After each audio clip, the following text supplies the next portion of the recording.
Kyle, when we created the idea of this season of Assumptions, we realized that actually a friend of mine, I told her about this idea, and she said, well, you should really include other voices. Like, you guys are two guys with the benefit of not being binary, at least in your case. So that's cool. But we're two white guys talking about sexuality.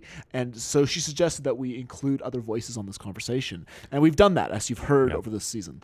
I was very much against it. Yeah, you were. And what ended up... No, I'm joking. Yeah.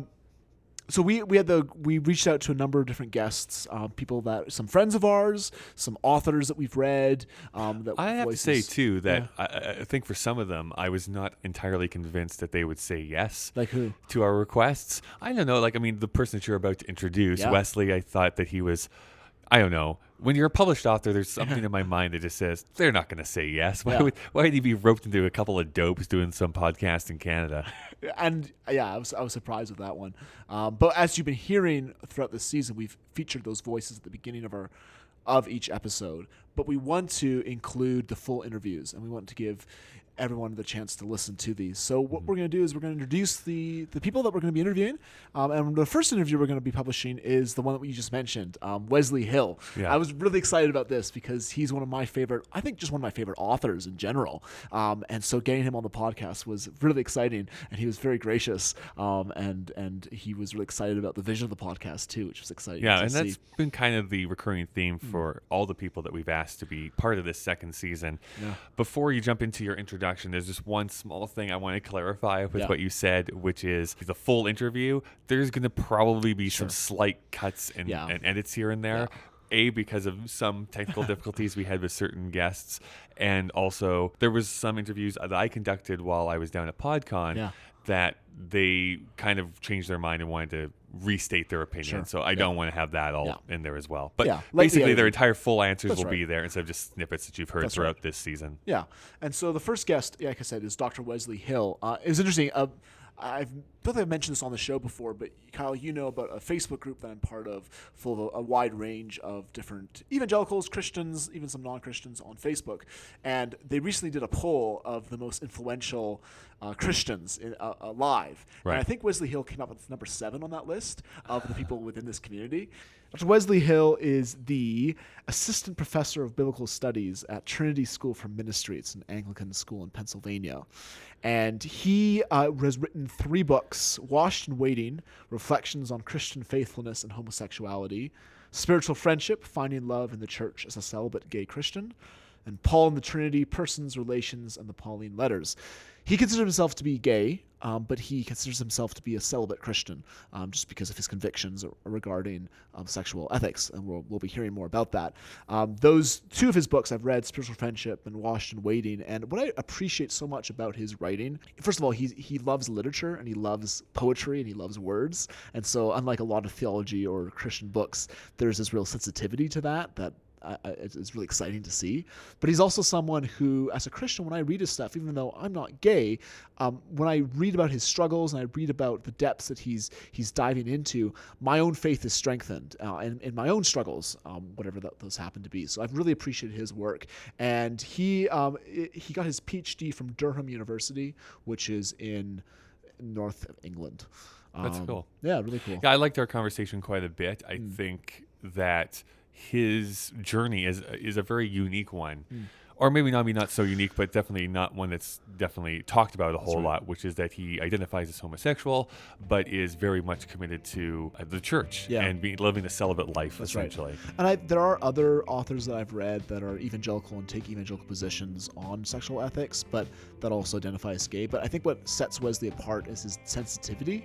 When you read his writings, he is sensitive to the frustrations and the struggles of what that's like. And as we talk in this conversation, those struggles, I think, are something that everybody can identify with, or everybody has struggled with, but because he is forced to reckon with them, he's able to put into words what a lot of us have to wrestle with. Right. So let's listen to the interview. Yeah, enough with us. Yeah. Let's listen to him.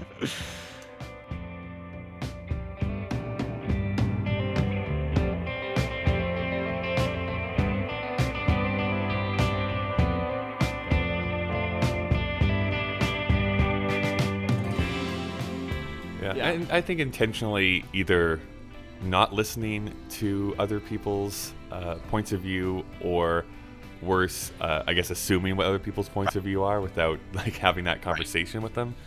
Like we said, we it's interesting because I say this to a lot of people. A lot of the people that listen thinks that Daniel goes isn't hard enough on me, and some people think I'm not hard enough on Daniel, depending on what their side of the aisle is. And that was never our intention. It was like there's enough people yelling at each other on TV. We don't need another. Right. Yeah. No. Absolutely. Absolutely. Yeah, it's been great. I think of Alan Jacobs' new book and just how much of that applies to what we're doing. Totally. It's been great to read that in light of this. Yeah. But yeah, let's dive in. I wonder, because our audience is a mixture of conservative Christians all the way to Kyle's atheist friends. The heathens, yeah. That's right.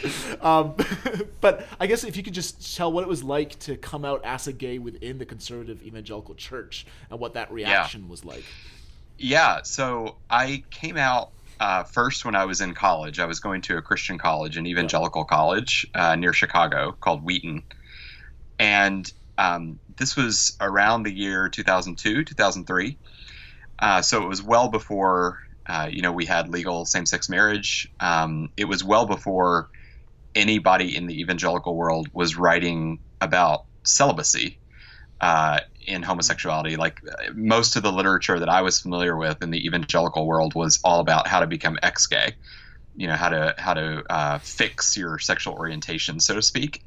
So there was a lot of anxiety. There was a lot of pressure, and it was kind of a fearful thing. I remember kind of sneaking up to my professor's office to talk to him about it because I was frightened of, what would my fellow students think? What would the college think? And it was an open question for me whether I could be gay and a Christian, even if I wasn't sleeping with anyone. Like, I just thought even having a gay orientation might be disqualifying in some way for living a Christian life. But I was really lucky. I mean, I was met with amazing acceptance, and I would say not just acceptance, but Christians who empathized and who wanted to help me think this through from within my theology, from my faith perspective. They wanted to help me flourish. And, I could tell you some stories about, rude or bigoted comments that I heard, but really those kind of stand out as being the exception rather than the norm. Mostly I found my evangelical friends to be really thoughtful in the way that they engaged with me. And I know that's not the case for a lot of gay people in the Christian world. So I don't want to say that my experience is representative necessarily, but I did have the good fortune to encounter a lot of Christians who, although they held, pretty firm theological convictions about sexuality, they also recognized, I'm a unique person with a complex story, and I deserve to be heard, and my questions need to be explored. So yeah, I mean that's kind of the reaction that I got. Wesley, I'm really curious to know. I mean, with the history of the church, there's been reformations, there's been schisms. I'm curious why it is that you still consider homosexuality, I guess, to be a sin when there's been, I guess, changes of mind over the centuries within the church. Yeah, I mean, I think the way I think about some of those changes of mind. Let's just take the example of slavery, for instance.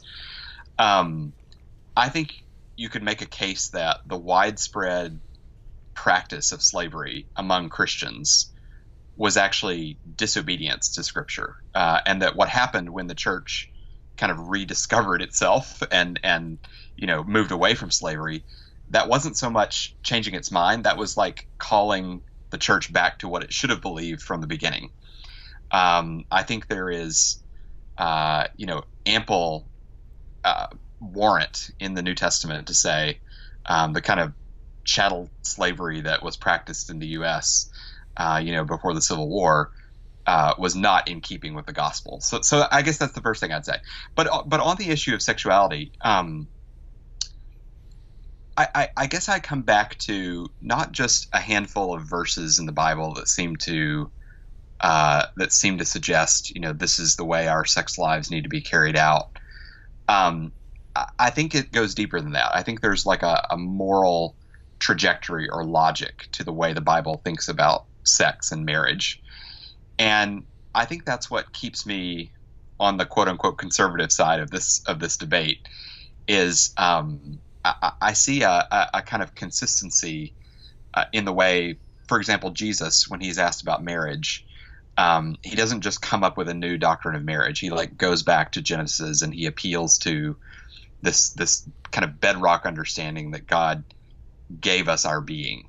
So male and female is something that is given to us by a creator, and it's not something we just get to manufacture or determine the meaning of on our own. So I think it's those kind of considerations that kind of keep me where I am. But do ask a follow-up question if that's not clear, or if I need to say more about that.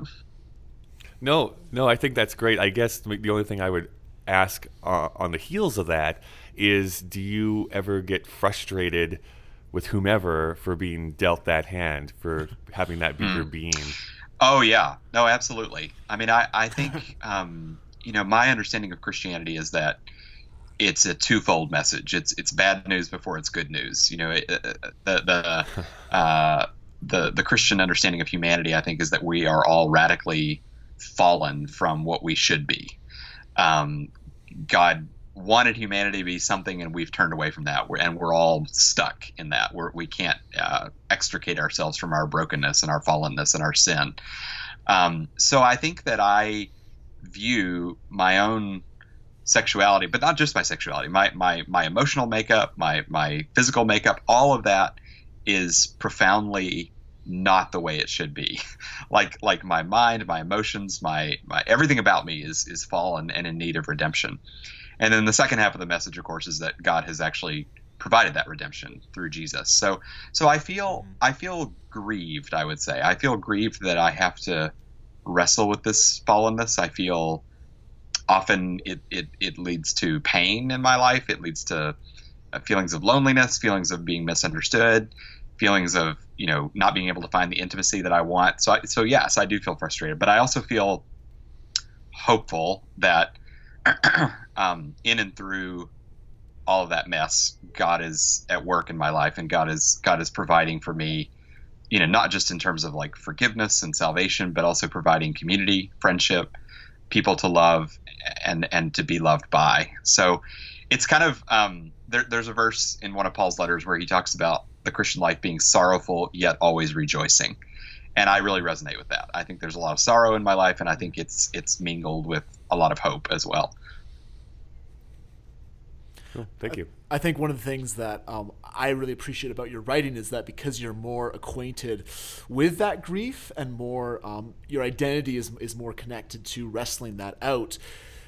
As someone who is not gay but reads your books, I still find myself being drawn back to that mixture of sorrow and rejoicing, and drawn to Christ fuller, because it's something that you have wrestled with on a deeper level that we all should be wrestling with as Christians, but that you've been able to really connect into. Well, I hope so. I mean, I think from where I sit, there's a lot of Christian writing that just feels way too kind of sunny and optimistic about the human condition. Like, it just doesn't feel like it's in touch with real pain and real grief. And so I very much want to be the kind of writer that doesn't shy away from that. Because I think if Christianity is true, then we shouldn't need to paper over anything. We shouldn't need to avoid anything. We can actually face up to it honestly, because if we believe things are as bad in the world as Christianity says they are, then we shouldn't be shocked about any form of grief or pain.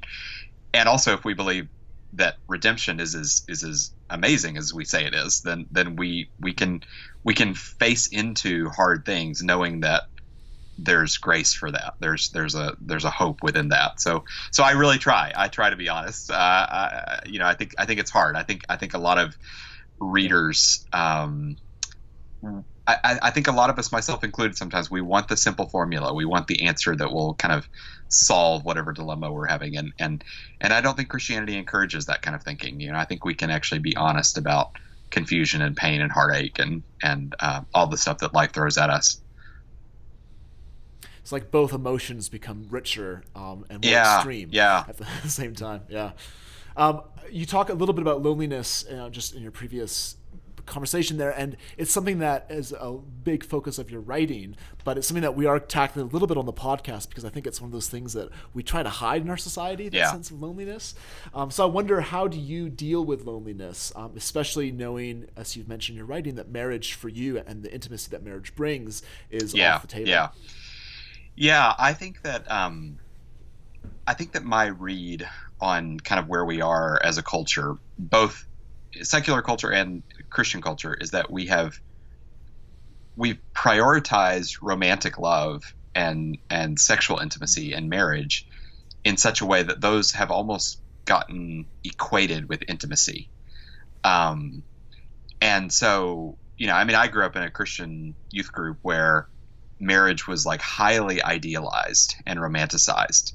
And so I just started, fixing all my expectations of intimacy on the idea of being married, being in a romantic partnership. Mm-hmm. And when I realized that probably wasn't going to be the case for me, suddenly, this awful question of loneliness comes up. But I think that as I look back on it now, I think that Christians are called to say marriage and romantic love are not the only place to find intimacy. They are not the place where we kind of come into our own, and if we're not in one of those partnerships, then we're just left out in the cold. I remember right after the Obergefell decision, which legalized same-sex marriage in the U.S., there were so many just highly romanticized articles, and even Justice Kennedy's opinion after the ruling. It just so inflated marriage. Marriage is going to be like this healing balm. It's going to be the thing that saves people from loneliness. It's going to be the thing that like completes people. And I just think both secular and Christian people should really question that, should really critique that. And I think that's what I understand myself to be trying to do. Like I'm trying to wrestle through my loneliness and remind myself that,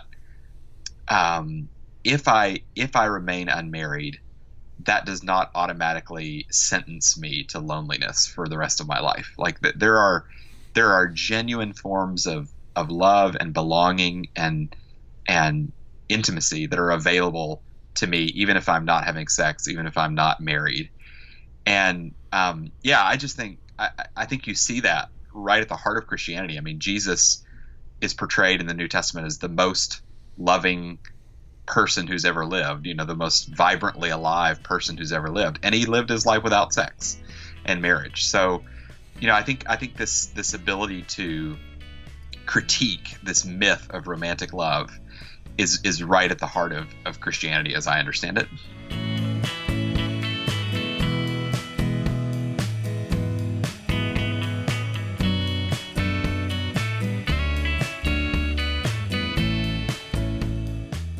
Hi everyone, this is Kyle breaking into this great conversation we were so honored to have with Wesley Hill. As always, Assumptions is brought to you by the Alberta Podcast Network, powered by ATB. If you haven't gone to the Alberta Podcast Network's website, you should do that, like right now. There are so many great shows to listen to, shows like the Bothy Storytelling Podcast, The Young Gaffers, Desktop Future Chat, or, an old favorite of mine, Makeshift Stories. This is a bi-weekly journey into the improbable, speculative fiction, sci-fi, and fantasy stories for all ages. I can tell you that, at least for me, I always get a bit of a Twilight Zone vibe anytime that I listen. Check out all the great shows by going to albertapodcastnetwork.com. Secondly, we are helped by the ATB. Specifically this week, I want to highlight ATB Cares. This is maybe the coolest thing ever. You can donate to your favorite charity, and ATB will add 15% onto that donation. In 2017 alone, over $4 million was donated this way. If you're interested, go to atbcares.com for more information. Thanks everyone for listening. Next week, you'll get to hear another full interview that Daniel and I conducted for this season. I'm really excited about it, but for now, let's get back to hearing from Wesley Hill.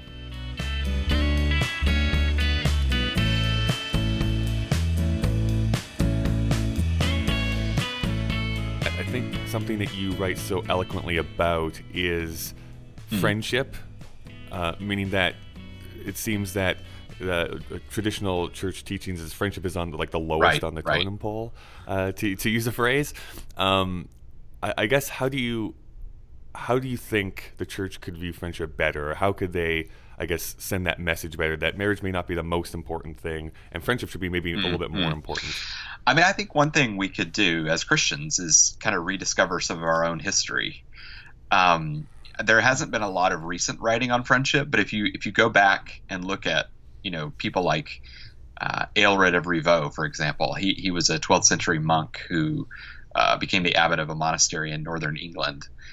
And he wrote a whole book on friendship. He celebrated friendship. He said this is a godly love, and we have people like John Henry Newman, the famous convert to Roman Catholicism, who was devoted to another single man, to the point that they actually were buried together in the same grave plot. And I mean, that's right in the mainstream of Christianity. Like, those resources are there for us to rediscover. So I just kind of view a lot of my writing as trying to wave a little flag and say, hey, let's remember our own past. Let's remember our own heritage here. We are a people who actually value and celebrate and want to honor friendship. And it's only been, in some ways with like this cult and this mythology of romantic love as being kind of the ultimate that we've neglected that heritage of friendship. So I think I'm kind of, I think of myself as embarked on like a project of trying to retrieve and rediscover and like re-celebrate friendship. I mean, I think as well, the reality is more and more of the U.S. population right now is single.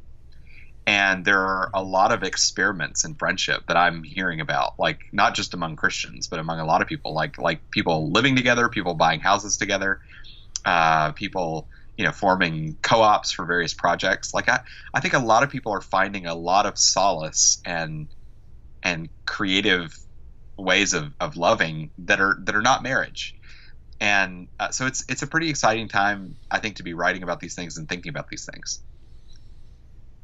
It's almost like you're dealing with this as someone who's gay and committed to Christian ethics. It's provoking this topic that otherwise was buried because of like you say, the culture of romance. It's neat to see that since writing that. Well, I was going to say, yeah, I hope so. I mean, I have heard from a lot of readers who say, I'm not gay myself, but I'm really inspired to pursue deeper friendships by what you've written, and I love that. I mean, I definitely want what I'm doing to not just be thought of as a gay thing. Like everybody needs friendship, including married people. So. Yeah. Well, I was wanting to ask about that because since you wrote your book, Spiritual Friendship, which has this sort of higher calling of friendship as articulated in it, that's a very hard calling to pursue because our society seems to separate that and just because our own selfishness and our own self-centered lives tend to do that. Have you heard of readers or people in your community that have made that work and have found ways to make that work? And I guess what was required to make that kind of friendship attainable? Yeah, I mean, I think I'll just give you an example from my own kind of immediate circle. There's a married couple that I became really good friends with when I moved here to Pittsburgh. The husband was a student at the seminary where I teach at the time, and he graduated a year later, and we just became very close very quickly. And they, at the time that I met them, were sharing a home with another married couple who had a child, and the child was my friend's godson. And I became friends with both couples, and I actually decided that I would move into their neighborhood to kind of share in that community. And when the other couple, who also became dear friends of mine, moved away, the couple that I had originally gotten to know moved in with me. So we kind of share life together now as they're married and they're now parents. They have a child who's 16 months old now, and I'm single, and we make meals together. We do life together, and we both have actually we're not sure how long it will last. We're not sure we're ready to talk about it as permanent, but we've both turned down, job possibilities in order to stay put and prioritize this relationship. And I do think that the kind of constant mobility that a lot of us are committed to in our culture, like the total autonomy to be able to up and move whenever we want, move across the country for a new job. Those kind of commitments really hinder friendship, or they can hinder friendship. I mean, they make the kind of day-to-day intimacy of sharing life together, impossible if you're constantly uprooting and moving on. So I think being committed to staying for the sake of friendship would be a pretty radically countercultural thing that maybe some of us or more of us should consider. I know that it's been a huge blessing for me, not to constantly be looking over the next horizon and saying what's next, but just to say, look, my commitment is here. It's to these people. It's to this particular life together that we have, and that's been really life-giving for me. I think this segues really nicely into, because you write a little bit about how modern gay society mentions that they're searching for home. What do you define as home? Like, what is home for you? Yeah. I mean, home has connotations, I think, of a place where you belong. I think about the opposite of home being kind of a nomadic existence. I don't know where I'm going to be next year, or I don't know if I'm going to have a place that will welcome me in. Home is that conviction and that certainty, I think, that you have a place somewhere you belong. And you mentioned the gay community. I mean, I think part of the beautiful thing about gay communities is they take people in who have been rejected in many cases by their families or their churches. I mean, there's a reason that there's a lot of solidarity among the gay community, and it's I think it's often to do with that kind of sense of we've got to be family for one another. We've got to shelter one another in a way that we haven't been sheltered in our own biological families. So, I mean, I just think as a Christian that's what the church is called to be. I mean, we are called to be the place where people can sink down roots and know that they're not going to be turned away. One of the I go to an Episcopal church, and one of the kind of iconic things about Episcopal churches is the red doors. And it's kind of just a symbol of these doors are here for you. This is a home for you. You are welcome here. And it seems to me that is pretty near the heart of what the church is meant to be in the world. Speaking of churches, there are a number of churches around the world, here in Calgary and Canada, but also in the States, that do hold and are very firm on maintaining traditional sexual ethics. So I'm thinking of churches that maybe have signed the Nashville Statement or support that kind of hardline stance on it. And as someone who holds similar, perhaps not the same convictions, but is struggling with that yourself, what would you say to churches that support that kind of view? I think from my perspective, a lot of conservative churches have only given half the message that they need to be giving. So the Nashville Statement represents, a kind of evangelical consensus on what Christians should not be doing with their sexual lives. You shouldn't be having gay sex. You shouldn't be having any kind of sex outside of marriage. And the negative is very clear, and it's backed up with scriptural exegesis. But to me, the gaping hole, the big silence is on what people like me are supposed to do positively. I don't think it's enough to just say, avoid this or that behavior because it's sinful, and then just leave people there. Leave people wondering, so what do I do? How do I live my life? I mean, there's a really poignant story that Andrew Sullivan tells. Andrew Sullivan's a very famous gay writer who is Roman Catholic, and he talks about growing up in the church, and he says, not once did I ever hear from the pulpit or anywhere else a homily or a sermon about how a gay person should actually try to live their life. The only thing I heard was like a vast, embarrassed silence, he says. And I think it's that silence that can sting so much. Like if my church only tells me what I'm supposed to not do, what I'm supposed to avoid, and then doesn't expend any effort in trying to imagine what what a flourishing life for me could look like. What could a happy future for me look like? If they don't ever get around to asking that question, I think the message comes through loud and clear that we actually don't care as much about your flourishing. We just want to make clear where the boundaries are, where the behavioral boundaries are. And that's kind of a crushing thing. It leaves people stuck in loneliness. It leaves people stuck in a place where they feel like everybody else gets to have pastoral guidance about how to live a Christian life, and we're just looking at a big blank slate and trying to imagine a future, and we need help with that. So I think that's what I would say to conservative churches is you've got to spend a whole lot more effort than you have so far in casting a vision for flourishing for gay people. You've got to talk about what a future of self-giving love and receiving love looks like for those who are lesbian or gay. I just view that as kind of the big crying need right now in the church. Yeah, there does seem to be this big cultural moment right now where LGBTQ and the churches, there seems to be this two sides that are like butting heads against each other, at least in the cultural space. I don't know. What do you think the future holds if you were to be so bold as to make a prediction over like the next 20 years? Do you think that relationship is going to get better or is it going to get worse? Boy. Yeah. I mean, I don't want to speculate, but I think what I would say is, I'm hopeful, and I've written about this on my blog before, but I'm hopeful that we can actually get to the place where we're having better debates. I don't think our debates are going to go away. I don't think our disagreements are going to go away, but I hope that we can move into a place where we are more willing to charitably and rigorously engage with the very best positions and arguments on both sides and avoid cheap shots, avoid caricaturing each other's views.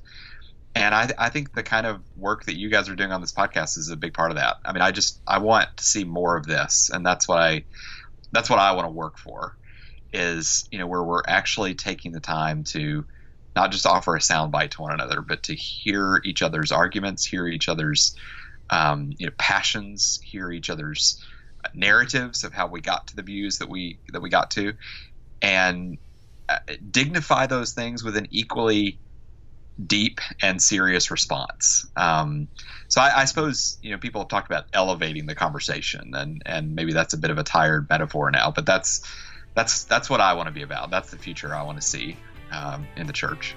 Well, it sounds like it's something that we're all on the same page in terms of working towards, and it also sounds like it's treating everybody as human. Yeah. And that's something that I feel like both the Christian understanding as well as the LGBTQ understanding which is we are people, we have stories, we matter, and I think there's a sense where both sides need to be aware of how the people on the other side, I mean, I don't even like that term of sides, right? But just the people with the opposing views are people. That's right. Ultimately. Yeah. Yeah. Well, thank you so much for your time. This has been really great. Thank you, guys. It's great to talk with you.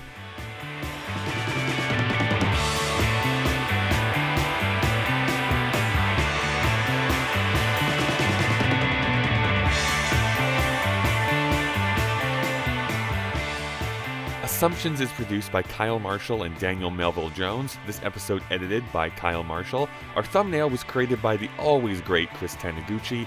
All of the music in this episode is from the band The Parson Redheads. You can check out their music anywhere digital music is available. If you want a full rundown of the articles and media that we reference, check out the show notes that Daniel puts together that are attached to this episode. It's always a great document he puts together. Thanks for listening to The Credits. We'll be back again in a couple of weeks.